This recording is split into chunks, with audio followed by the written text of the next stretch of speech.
سورہ طٰہٰ ابتدا سے۔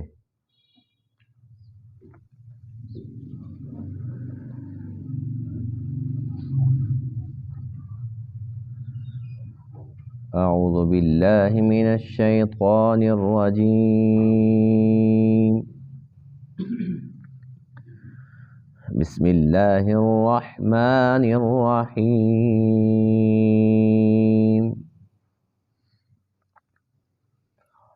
طٰہٰ ما انزلنا علیک القرآن لتشقى إلا تذکرة لمن یخشى تنزیلا ممن خلق الأرض والسماوات العلى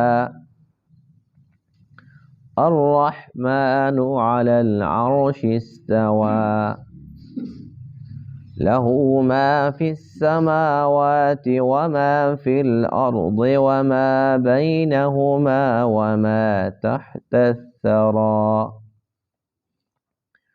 وإن تجهر بالقول فإنه يعلم السر وأخفى اللہ لا الہ الا هو له الاسماء الحسنى۔ صدق اللہ العظیم۔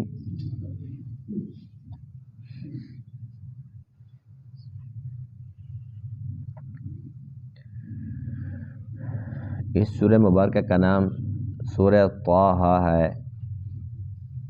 یہ مکی صورت ہے جس میں 135 آیات اور 8 رکوع ہیں۔ حضور خاتم النبیین علیہ السلام کی نبوت کے 6 سال سے پہلے یہ سورہ مبارکہ نازل ہو چکی تھی۔ اس سورت کی ابتدائی آیات کے اندر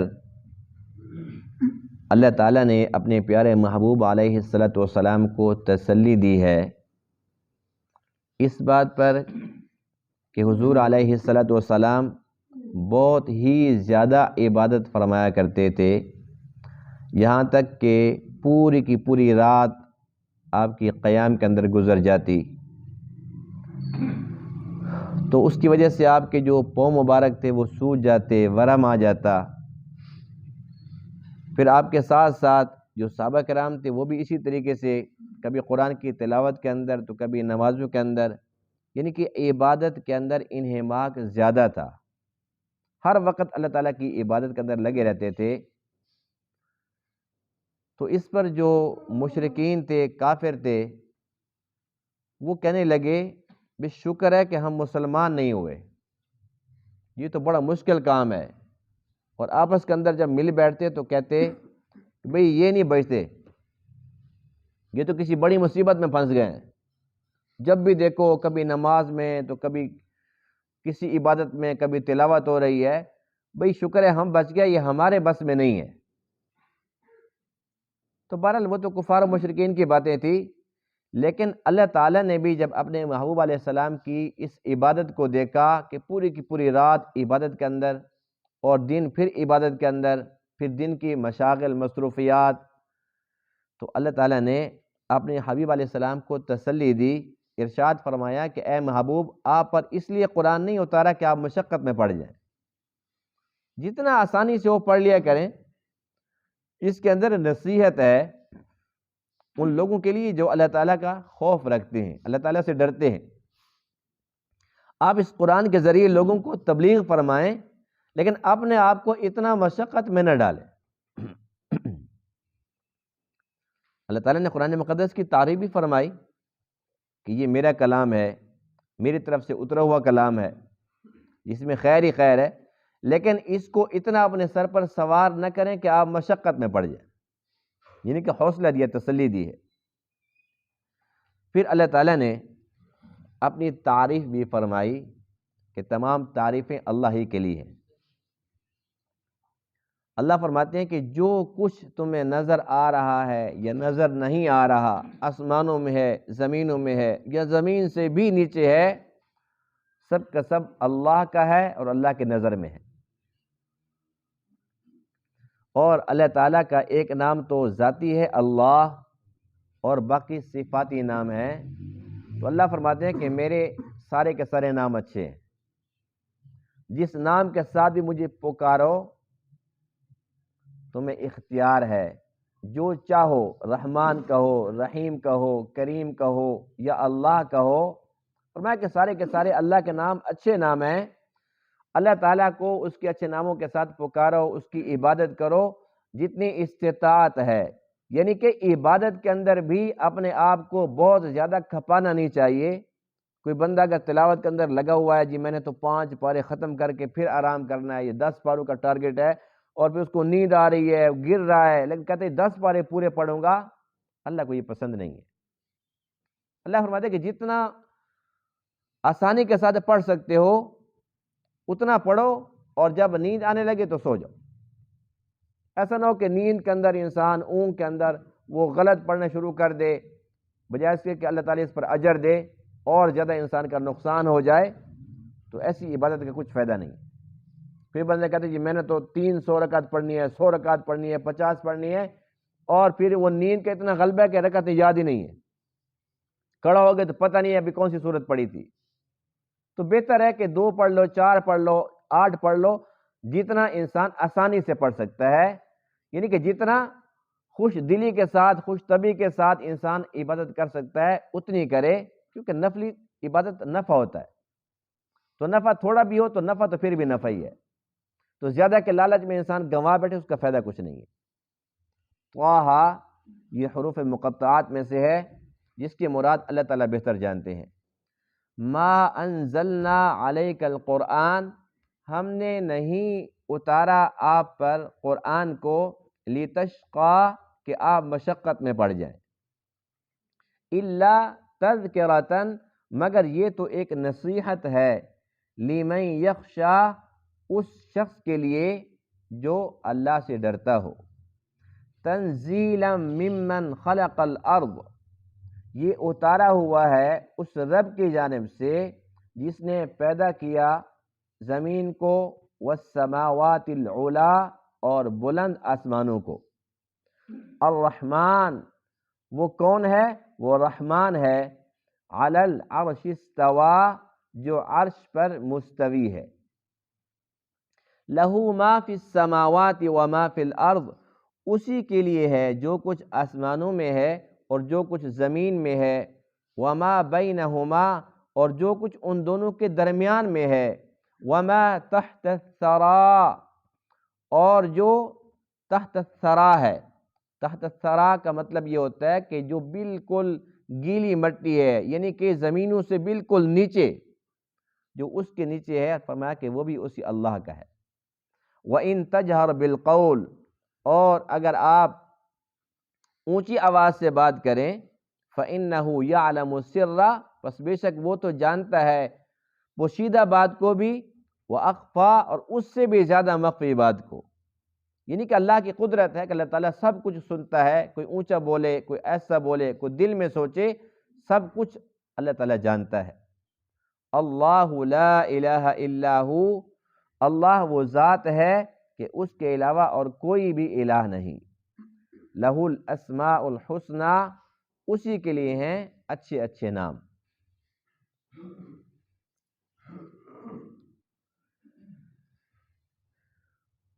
حضور علیہ السلام کی نبوت کے 6 سال سے پہلے یہ سورہ طٰہٰ اتر چکی تھی، اور اس کی دلیل یہ ہے کہ جب مسلمانوں نے پہلی ہجرت کی حبشہ کی طرف، تو وہاں پر جو مشرکین تھے وہ پہنچ گئے وہاں، کہ وہاں پر کیوں یہ سکون سے اور آرام کے ساتھ وہاں پر زندگی بسر کر سکیں، تو وہاں کے بادشاہ کو شکایتیں لگائی، تو اس مقام پر اس نے پوچھا کہ تم جس پر ایمان لائے اس کے بارے میں بتاؤ کہ وہ کیسا ہے، ان کا نظریہ کیسا ہے، اس پر جو کلام اترا ہے وہ کیسا ہے۔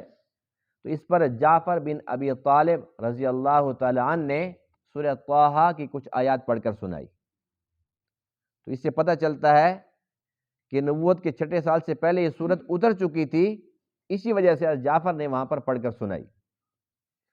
اور دوسرا ثبوت اس بات کا یہ ہے کہ حضرت عمر بن خطاب رضی اللہ تعالیٰ عنہ، جو کہ نبوت کے 6 سال سے پہلے مسلمان ہو چکے تھے، وہ اسی سورہ مبارکہ کو سن کر مسلمان ہوئے تھے۔ جب وہ اپنے گھر میں گئے تو وہاں پر حضرت خباب رضی اللہ تعالیٰ عنہ نے حضرت عمر کی بہن فاطمہ بنت خطاب اور ان کے جو بہنوئی تھے حضرت سعید بن زید رضی اللہ تعالیٰ عنہ، ان دونوں کو قرآن مقدس کی تعلیم دے رہے تھے۔ چونکہ وہ مسلمان ہو چکے تھے تو یہ جیسے ہی باہر گلی میں نکلے تو کسی نے ان کو شکایت کر دی۔ شکایت کس بات پر کی تھی؟ اس بات پر کہ یہ اس دن بڑے تلوار لٹکا کے اور بڑے غصے میں تھے، تو انہوں نے پوچھ لیا کہ بھی کدھر جا رہے ہو؟ کہ نہیں، بس میں تمہارے نبی کا کام تمام کرنے جا رہا ہوں۔ نعوذ باللہ من ذالک۔ کہنے لگے آج میں نہیں چھوڑتا ہوں۔ وہ کہنے لگے اچھا، اور اللہ کے نبی کے بعد تو وہ تو بعد کی بات ہے، اپنے گھر کی تو خبر لو۔ گھر کی کیسے خبر لو؟ کیا ہوا؟ کہتے جا کر دیکھ لو۔ جب وہاں پر پہنچے تو وہاں پر ان کی بہن اور ان کے بہنوئی وہ قرآن مقدس پڑھ رہے تھے اور یہی سورہ طٰہٰ کی تلاوت ہو رہی تھی۔ جب انہوں نے سنی تو بڑا غصہ آیا، اندر گیا تو حضرت خباب جو ہے نا وہ کسی کونے میں چھپ گئے۔ سب جانتے تھے عمر کو، اس نے چھوڑنا تو ہے نہیں، وہ تو چھپ گئے، لیکن انہوں نے اپنی بہن کو بڑا مارا، بہنوئی کو بھی بڑا مارا۔ اور اللہ کی شان دیکھو کہ مارتے مارتے پھر کہنے لگے یہ بتاؤ جب مار کے خوب غصہ ٹھنڈا ہو گیا پڑھ کیا رہے تھے؟ بہن نے کہا کہ تجھے کیوں بتائیں، پہلے اتنا مارا ہے، آپ پوچھتے کیا پڑھ رہے تھے؟ نہیں بتاتے۔ کہتے نہیں بتاؤ تو صحیح، وہ کیا تھا، کون سا کلام ہے، مجھے دکھاؤ۔ تو بہن بھی تو عمر کی تھی، کہنے لگی تو ناپاک ہے اور تو اس کو ہاتھ بھی نہیں لگا سکتا، اگر چاہتا ہے کہ میں اس کو ہاتھ لگاؤں تیرے سامنے اس کو لے کر آؤں تو بھی ضروری ہے کہ پہلے تو پاک صاف ہو، غسل کر، پاک صاف ہو، اس کے بعد پھر تیرے سامنے میں وہ جہاں بھی لکھا ہوا تھا اس وقت یہ قرآنی شکل میں تو تھا نہیں، تو میں پھر تیرے سامنے اس کو میں ظاہر کروں گی۔ کہنے لگے کہ چلو ٹھیک ہے، یہ کام بھی کر لیتا ہوں۔ جب یہ دیکھا کہ بھئی حضرت خباب نے کہ اب تو یہ غسل کے لیے تیار ہو گئے اور قرآن کو بھی ہاتھ لگانے کے لیے، تو لگتا ہے کہ بھی کام بن گئے، تو اس پر وہ جو چھپے ہوئے تھے کونے سے وہ بھی نکل کے آ گئے۔ تو بہرحال غسل کر کے آئے، آ کر پھر اس کے بعد کہا جی اب میرے سامنے لاؤ۔ بہن نے وہ جو قرآن لکھا ہوا تھا سورہ طٰہٰ تھی وہ دکھائی، بس جب پڑھی تو پڑھ کر دل کی دنیا بدل گئی۔ تو یہ وہ سورہ طٰہٰ ہے۔ اب یہاں سے دنیا بدل گئی اور فوراً کہا کہ مجھے اللہ کے نبی کی خدمت میں جانا ہے۔ اب پہلے کس لیے جا رہے تھے؟ قتل کرنے کے لیے، اور اب اندر سے ذبح ہو چکے تھے۔ بس اب جب جا رہے ہیں تو کسی کو پتہ تو نہیں تھا، لیکن حضرت خباب نے کہا کہ بھئی مجھے لگتا ہے کہ اللہ کے نبی کی جو دعا تھی نا وہ کام آ گئی ہے۔ حضرت عمر نے پوچھا کہ وہ کون سی دعا تھی؟ کہتے کل اللہ کے نبی نے دعا مانگی ہمارے سامنے کہ اللہ تعالیٰ اسلام کو عزت دے، یا تو ابو جہل کی وجہ سے یا عمر بن خطاب کی وجہ سے۔ تیرے دل کی دنیا جو بدلی ہے نا، لگتا ہے کہ وہی دعا جو ہے نا وہ کام آ گئی۔ کہتے اچھا، بس اب یہاں سے تیار ہو کے گئے، اور تلوار تو آپ کے پاس ہوتی ہی تھی۔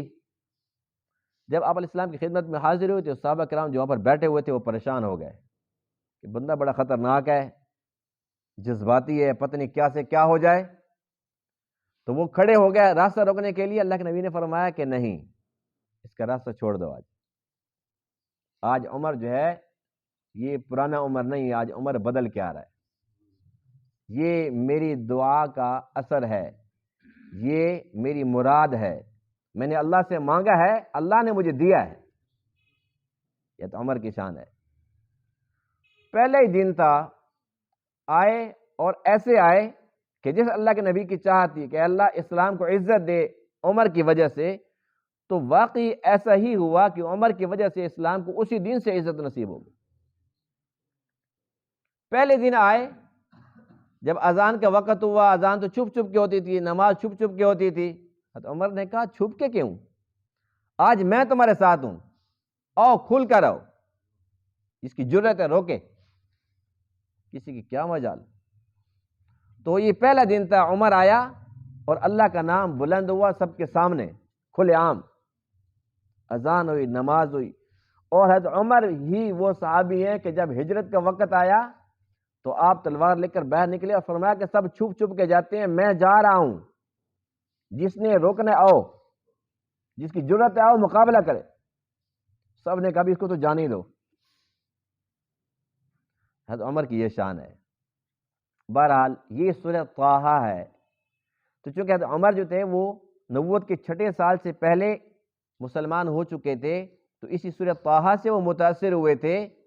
اللہ کا کلام تو ہے ہی ایسا۔ حقیقت یہ ہے کہ ہمارے تو دل زنگ آلود ہے، بے شک اس کا ترجمہ نہ بھی آتا ہو، عربی زبان میں نہ بھی آتی ہو، اتنی بات تو سمجھ آتی ہے نا کہ یہ کلام کس کا ہے، یہ بات تو سمجھ آتی ہے نا۔ جب ہم پڑھتے ہیں یہ بات تو سمجھ آتی ہے کہ ہم پڑھتے ہیں اور جس کا کلام ہے وہ خود سنتا ہے۔ اگر اتنا دھیان بھی نصیب ہو جائے تو کیا ہم ایسے پڑھیں گے جیسے ہم پڑھ رہے ہیں؟ تو وہ تو ظاہر سی بات ہے کہ عرب لوگ تھے، ان کے اپنی زبان کے اندر یہ کلام تھا، وہ سمجھتے تھے اس کی فصاحت بلاغت کو، اور وہ ایک آدھ جیسے پڑھتے تھے سنتے تھے، وہ سمجھ آتے تھے کہ کسی بشر کا کلام نہیں، اللہ تعالیٰ کا کلام ہے۔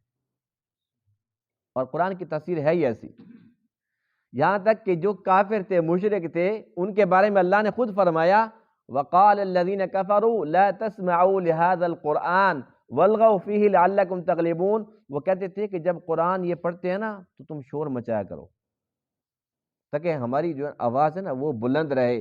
وہ کہتے تھے اگر خدا نہ خاصہ یہ ہم نے سن لیا، جیسے کانوں سے گیا سیدھا دل پہ جا کے اس کا اثر ہو جاتا ہے۔ یعنی کفار بھی مانتے تھے کہ اگر اس کو سن لیا، توجہ سے سن لیا، تو دل پہ ضرور اثر ہو جاتا ہے۔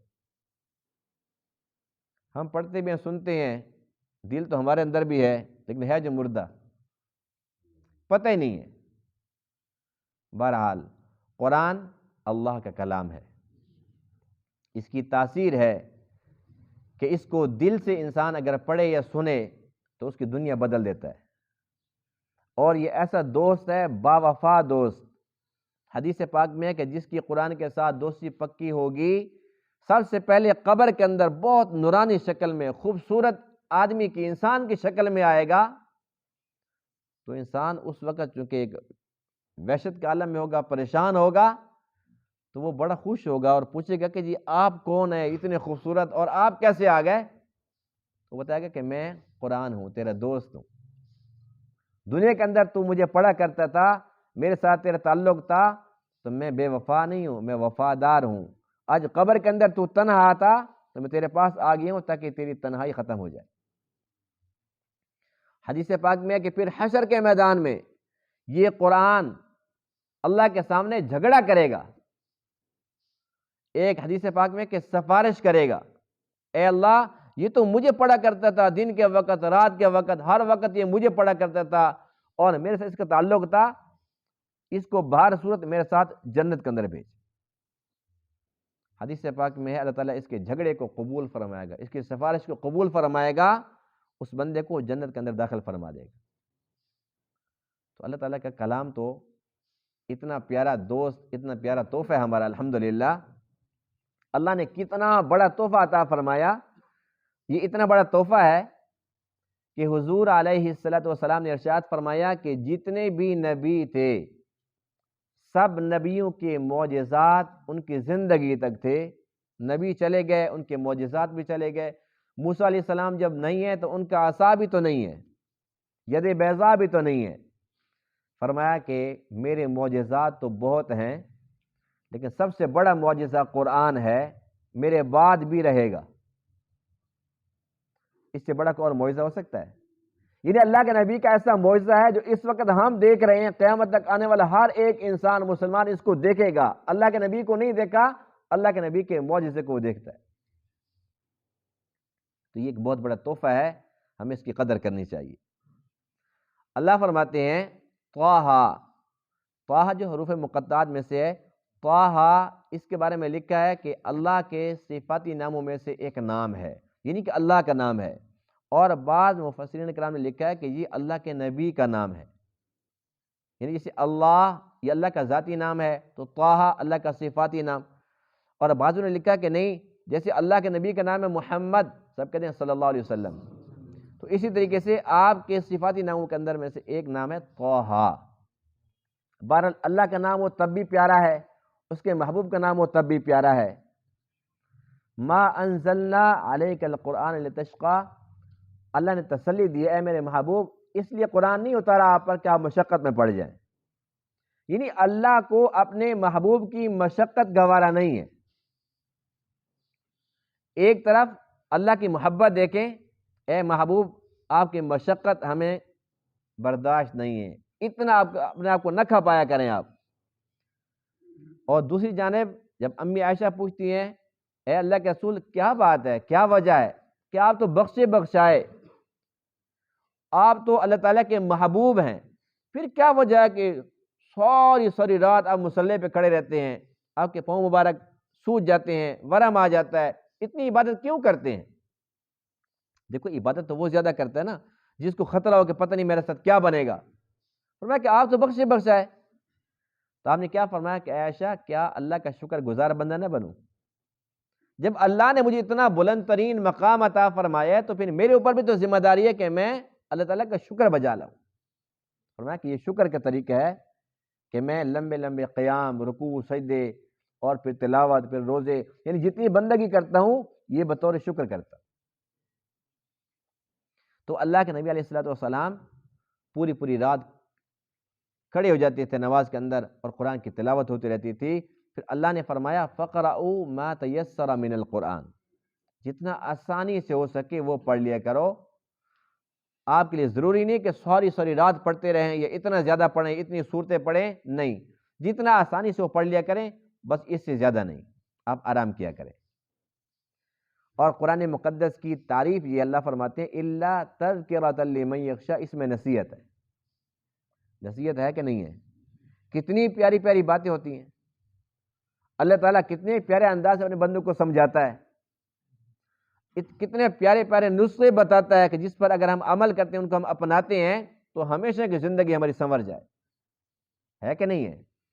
اللہ فرماتے ہیں لمن یخشیٰ، نصیحت تو ہے لیکن اس کے لیے ہے جو اللہ تعالیٰ سے ڈرتا ہو، یہ اللہ کا ڈر نہیں ہے، اس کا خوف نہیں ہے، تو پھر وہ قرآن تو کیا اس کو 1000 بار یہی قرآن سناتے رہو، لیکن اس کے لیے اس کے اندر نصیحت نہیں ہے، اس کے لیے اس کے اندر دل ہو، اور ایسا دل ہو جس کے اندر اللہ تعالیٰ کا خوف بھی ہو۔ جیسے کہ ایک آدمی نے فرمایا کہ یضل بہ کثیرا ویہدی بہ کثیرا، قرآن تو ایک ہی ہے، اسی کے ساتھ کتنے لوگ گمراہ ہوتے ہیں، کتنے ہدایت پاتے ہیں۔ یعنی کہ جو بندہ اس کو صحیح سمجھتا ہے، اس کے مطابق زندگی گزارتا ہے، اس پہ عمل کرتا ہے، تو ظاہر سی بات ہے کہ اس کو ہدایت نصیب ہو گئی۔ جو اسی قرآن کو پڑھتا تو ہے، اس کا مطلب غلط لیتا ہے، تشریح غلط نکالتا ہے، اور زندگی اس کے نظام کے خلاف گزارتا ہے، اس کی مخالفت کرتا ہے، قرآن تو یہی ہے، اس نے قرآن سے ہدایت نہیں، اس نے گمراہی خریدی۔ اس لیے خوش نصیب وہ لوگ ہیں جن کو اللہ نے قرآن دیا تو وہ قرآن سے ہدایت لیتے ہیں، گمراہی سے بچتے ہیں، اپنا عقیدہ درست کرتے ہیں۔ تنزیلا ممن خلق الارض والسماء والعلا، فرمایا کہ یہ اللہ کی طرف سے اترا ہوا ہے جس نے زمین کو اور بلند آسمانوں کو پیدا فرمایا۔ آسمان تو ویسے بلند ہوتا ہے، لیکن اللہ نے بالخصوص فرمایا والسماوات العلا، کہ جس نے زمین کو بھی پیدا فرمایا اور بلند آسمانوں کو پیدا فرمایا۔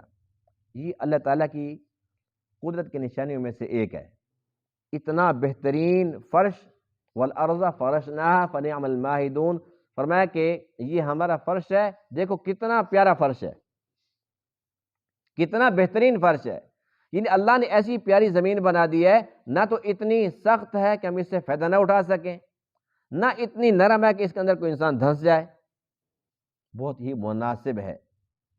اور فرمایا کہ یہ جو آسمان ہے یہ چھت ہے، اور فرمایا کہ یہ تو دیکھو بغیر عمد ترونہا، اتنی بڑی چھت بغیر کسی ستون کے۔ انسان اگر کوئی بلڈنگ بناتا ہے تو کہتے ہیں یہاں پر ایک پلر ضروری ہے، یہاں پر ستون ہونا چاہیے، یہاں پر بیم ڈالنا چاہیے. اللہ فرماتا ہے کہ اتنی بڑی چھت ہے میری، لیکن دیکھو کہیں تمہیں ستون نظر آتا ہے؟ جب چھت اتنی بڑی ہے تو اس کا بنانے والا کتنا بڑا ہوگا. جب چھت اتنی خوبصورت ہے تو بنانے والا کتنا خوبصورت ہوگا. جب سے بنی ہے آج تک کسی نے دیکھا کہیں سے یہ خراب ہو گئی ہو، اس کا رنگ خراب ہو گیا ہو، فرشتے اس کی مرمت پر لگے ہوئے ہوں؟ کبھی بھی نہیں. اللہ نے اس کو بنایا ہے اور بہت خوبصورت بنایا. الرحمن علی العرش استوى، فرمایا کہ جو رحمان ہے وہ عرش پر مستوی ہے. یعنی کہ اللہ نے ہمیں یہ سمجھایا ہے کہ میرا عرش ہے اور میں عرش پر ہوں. اس سے مراد یہ نہیں ہے جس طریقے سے کوئی انسان کسی کرسی کے اوپر بیٹھ جاتا ہے،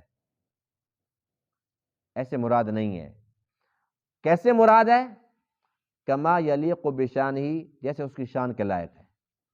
اس لیے کہ انسان کا جو دماغ ہے اس کو اتنی رسائی حاصل نہیں ہے کہ اتنا سوچ سکے کہ وہ کیسا عرش ہوگا اور وہ بیٹھے گا کیسے، مستوی کیسے ہوگا. بس یہ اللہ کی جیسے شان ہے اس کے مطابق عرش کے اوپر ہے. کیونکہ یہ بھی قرآن کے اندر ہے اللہ تعالیٰ عرش پر ہے، یہ بھی قرآن کے اندر ہے وَنَحْنُ أَقْرَبُ إِلَيْهِ مِنْ حَبْلِ الْوَرِيدِ، کہ ہم تمہاری شہرک سے زیادہ قریب ہیں. اللہ ہر ایک بندے کی شہرک سے زیادہ اس کے قریب ہے. پھر اپنی شہرک انسان کی کتنے قریب ہے اور پھر عرش کتنا دور ہے. یہ اللہ کی قدرت ہے کہ وہ ہر جگہ موجود ہے، وہ حاضر ناظر ہے، ہر جگہ موجود ہے، سب کچھ اس کی نظر میں ہے. اور یہی وجہ ہے کہ چونکہ ہم الحمدللہ اہل سنت والجماعت ہیں اور ہمارا عقیدہ یہ ہے کہ اللہ عرش پر ہے. اس سے مراد ایسا نہیں ہے جیسے کوئی انسان کرسی پر ہوتا ہے یا کسی صوفے کے اوپر بیٹھ جاتا ہے یا کسی بیڈ کے اوپر بیٹھ جاتا ہے، کسی تخت کے اوپر بیٹھ جاتا ہے، ایسا نہیں ہے. اسی وجہ سے ہم کہتے ہیں کہ چونکہ اللہ کی ذات کسی ایک جگہ پر قید نہیں ہے اور حضور علیہ الصلوۃ والسلام کی جو جگہ ہے وہ متعین ہے کہ آپ روضہ اقدس کے اندر موجود ہیں. اللہ کے نبی نے تو خود فرمایا کہ یہ جو جگہ ہے یہ جنت ہے، یہ جنت ہے. اب اللہ کے نبی تو جنت کے اندر موجود ہیں، یعنی جو اللہ ہے وہ اپنے عرش پر ایسے موجود نہیں جیسے کوئی انسان ایک جگہ پر مقید ہو جاتا ہے، بیٹھ جاتا ہے. لیکن اللہ کے نبی اسی ایک جگہ پر موجود ہیں، یعنی کہ اپنی قبر اطہر کے اندر ہیں، روضہ پاک کے اندر ہیں. جب یہ جگہ متعین ہے اور اللہ کے عرش کی جگہ متعین نہیں ہے، اس لیے ہمارا عقیدہ یہ ہے کہ جو اللہ کے نبی جہاں پر موجود ہیں، آپ کے جسم اطہر کے ساتھ جو مٹی لگی ہوئی ہے وہ عرش سے اعلیٰ ہے، وہ عرش سے اعلیٰ ہے. ہاں اگر اللہ بھی ایسے ایک جگہ پر ہوتے جیسے اللہ کے نبی ایک جگہ پر موجود ہیں تو پھر ہم یہ عقیدہ نہیں رکھ سکتے تھے. لیکن ہمارا عقیدہ یہی ہے کہ چونکہ اللہ تعالیٰ ایک جگہ پر قید نہیں ہے، اللہ تعالیٰ ہر جگہ موجود ہے، ہر مومن کے دل کے اندر موجود ہے، شرک سے زیادہ قریب ہے. آسمانوں پر بھی وہی، زمین پر بھی وہی، ہر جگہ اللہ ہی اللہ ہے. تو پھر اللہ کے نبی کی چونکہ جگہ ایک خاص متعین ہو گئی، وہ کعبہ سے بھی اعلیٰ، وہ عرش معلیٰ سے بھی اعلیٰ ہے. الحمدللہ. اللہ فرماتے ہیں لہو ما فی السماوات و ما فی الارض، اسی کے لیے ہے جو کچھ آسمانوں میں ہے، جو کچھ زمین میں ہے، وما بینہما، جو ان کے درمیان میں ہے، وما تحت الثری، اور جو تحت الثری ہے، یعنی جو بالکل گیلی زمین نیچے ہے، سب سے نیچے. فرمایا کہ وہاں پر بھی جو کچھ ہے وہ اللہ ہی کا ہے. جس طریقے سے آسمان کتنے ہیں؟ پکی بات ہے، پکی بات ہے. پہلے تو ماشاءاللہ سب نے کہا 7، جب میں نے کہا پکی بات ہے تو سارے ڈر گئے. بھی 7 ہی ہیں بھائی، ٹھیک ہے نا. 7 سماوات 7 ہیں، اس میں پریشانی والی کوئی بات نہیں ہے. آسمان کتنے ہیں؟ زمینیں 8 ہیں. اللہ کا نام لے بھائی. اللہ نے قرآن مقدس میں فرمایا اللہ الذی خلق 7 سماوات ومن الارض مثلہن، اللہ نے 7 آسمان پیدا فرمائے اور اسی طرح 7 زمینیں، یعنی کہ 7 آسمان ہیں تو 7 زمینیں بھی ہیں. اب ہم یہ کہتے ہیں یہ آسمان تو ہم سے بہت اونچا ہے، بہت دور ہے، زمین پر تو ہم خود ہیں. لیکن زمین پر ہونے کے باوجود دوسری زمین کے بارے میں ہم کچھ خبر نہیں رکھتے. یہ ہمارا علم ہے. یعنی انسان اتنا کمزور ہے، اس کا علم اتنا ناقص ہے، دوسری زمین کا پتہ نہیں ہے. اور جیسے حدیث پاک میں ہے کہ ایک آسمان سے دوسرے آسمان تک 500 سال کی مسافت ہے، ایسے ہی حدیث پاک میں کہ ایک زمین سے دوسری زمین تک 500 سال کی مسافت ہے. یعنی کہ زمین کے نیچے اب اس کی تہ کتنی ہے، ابھی تک تو اس کا بھی کوئی اندازہ نہیں ہے کہ کتنی اس کی تہ موٹی ہے. اور اس کے بعد نیچے ہم کہتے ہیں جی پانی ہے، پھر پانی کتنا نیچے ہے، اس پانی سے نیچے پھر دوسری زمین ہے. اس کے بعد پھر نیچے کیا ہے اللہ تعالیٰ بہتر جانتے ہیں. لیکن اللہ نے یہ بتا دیا کہ زمینیں 7 ہیں. ایک زمین سے دوسری زمین تک 500 سال کی مسافت ہے، پھر دوسری سے تیسری تک پھر 500 سال کی مسافت ہے. تو نیچے زمینیں کہاں تک جاتی ہیں؟ سبحان اللہ. یہ کیا ہے؟ اللہ کی مخلوق ہے. جس اللہ نے اتنی بڑی ایک زمین بنا دی، ساری دنیا اس کے اندر آباد ہو گئی ہے. یہ ایک جہان ہے، یہ دنیا ایک جہان ہے. اور ہم سورہ فاتحہ میں کیا پڑھتے ہیں؟ الحمدللہ رب العالمین.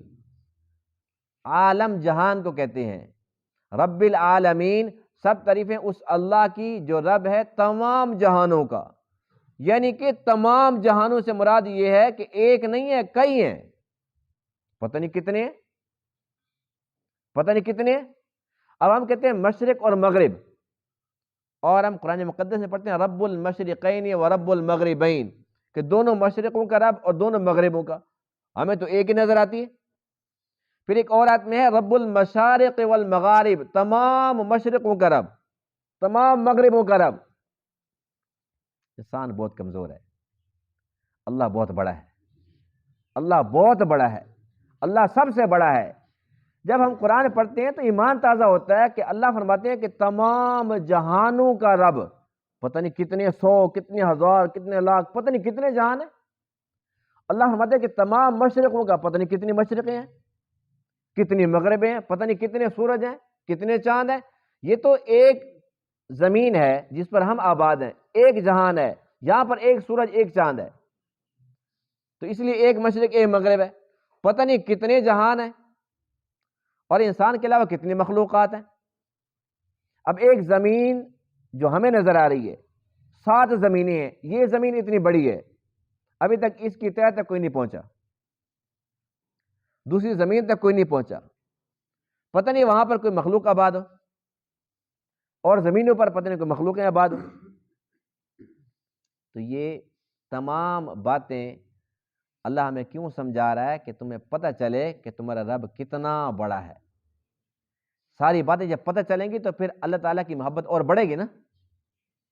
ہم پہلی محبت کرتے ہیں اللہ تعالیٰ سے، لیکن اور محبت میں اضافہ ہو جائے گا کہ اتنا پیارا رب، اس کی مخلوق اتنی پیاری ہے، ان کی بولی اتنی پیاری ہے. آپ پرندوں کو دیکھیں، ایسے پرندے خوبصورت ہیں کہ انسان حیران ہوتا ہے کہ اتنے اس کے اندر رنگ ہیں. تو پتہ نہیں یہ رنگ جیسے کمپیوٹرائز کسی نے اس کے اندر فٹ کر دیا. اللہ تعالیٰ کی قدرت ہے. چھوٹی سی چھوٹی چیز ہے، وہ کیسے بولتی ہوگی، کیا کھاتی ہوگی، اللہ تعالیٰ سے کیسے باتیں کرتی ہوگی، اللہ تعالیٰ سے کیا کچھ مانگتی ہوگی. اور بڑی سے بڑی مخلوق، بڑی بڑی مچھلیاں جو بحری جہازوں کا راستہ روک دیتی ہیں، اللہ تعالیٰ ان کو ہر روز کتنا کھلا رہا ہے. ان تمام باتوں کے اندر ہم غور و فکر کرتے ہیں تو اللہ کی محبت بڑھتی ہے. اللہ کی محبت زیادہ بڑھنی چاہیے. جب محبت بڑھے گی پھر ہم اللہ کے سامنے جب سجدہ ریز ہوں گے، اس سجدے میں لطف نصیب ہوگا. ابھی نماز تو پڑھ رہے ہیں، سجدے تو کر رہے ہیں، لیکن بے ذوق. نماز تو پڑھ رہے ہیں لیکن بے ذوق، بس یہ ہم اپنے سر سے اتار رہے ہیں. لیکن جب اللہ کی محبت میں ڈوب کر نماز پڑھیں گے پھر دنیا معافیت سے بے خبر ہو جائیں گے. پھر کہیں گے اللہ اکبر، تو اللہ کے ساتھ باتیں شروع ہو جائے گی اور تمام دنیا سے رابطہ منقطع ہو جائے گا. ہماری تو نماز یہ ہوتی ہے کہ ماشاءاللہ نماز پڑھ رہے ہیں، نماز کے اندر پتہ ہوتا ہے کہ ساتھ بندہ کیا کر رہا ہے، کیا باتیں کر رہا ہے. نماز کے دوران پتہ ہوتا ہے کہ بھی کال آ رہی ہے اور کس کی آ رہی ہے. میسج آیا تو فلاں بندے کا آ گیا ہوگا اور اس نے یہ لکھا ہوگا. یہ ہماری نماز ہے. نماز تو نہیں تو مذاق ہے. اللہ تعالیٰ نے توفیق دے رکھی ہے الحمدللہ کہ چلو پھر بھی جیسی کیسی ہم پڑھ رہے ہیں، لیکن ہمیں چاہیے کہ ہم اس کو اللہ کی محبت میں ڈوب کر پڑھنے والے بن جائیں۔ ہر ایک نیک کام جب اللہ کی محبت میں کیا جائے گا اس کا پھر رزلٹ ملے گا انشاءاللہ۔ تو کوشش کریں گے کہ نہیں کریں گے انشاءاللہ۔ اللہ تعالیٰ تمام باتوں کو سمجھنے عمل کرنے کی توفیق عطا فرمائے۔ وآخر دعوانا الحمدللہ رب العالمین۔